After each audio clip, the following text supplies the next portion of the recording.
In this lesson, we'll talk about the procedures you can create within modules as a Visual Basic for Application programmer that we'll call user-defined procedures. In a module, you may create as many procedures as you need that can be of two different kinds, subs or functions.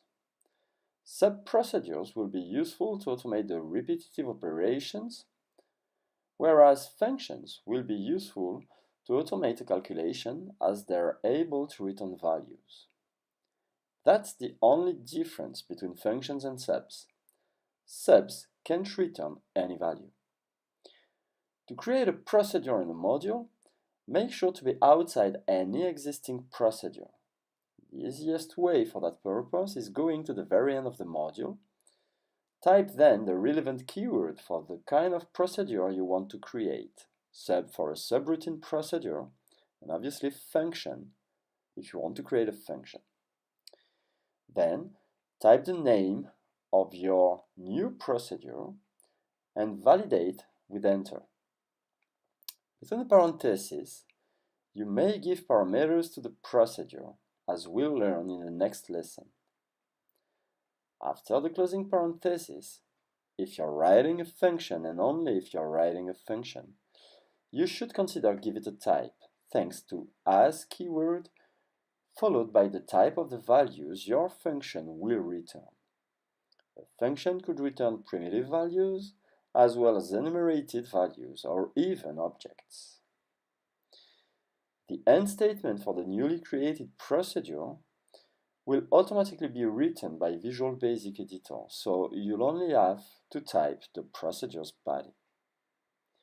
Ideally, the procedure statements shall be indented, thanks to the Tab key of your keyboard.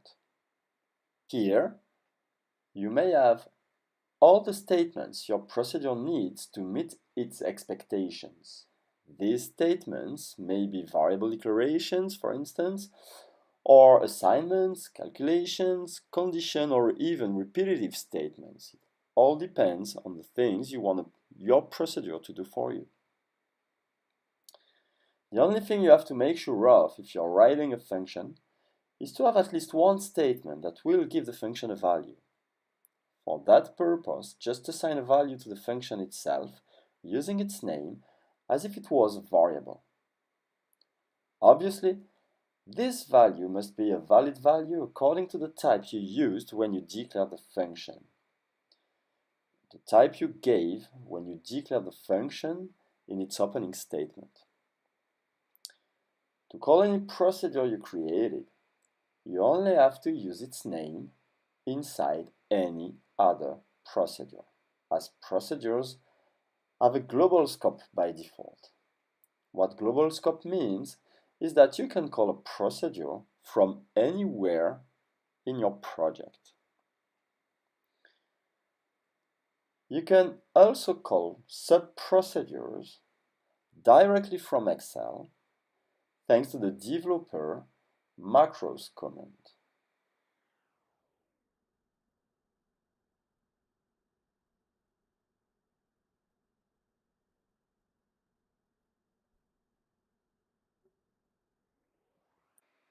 Functions can also be called from within any other procedure in your project, or, here again, directly from Excel, but this time as part of a formula.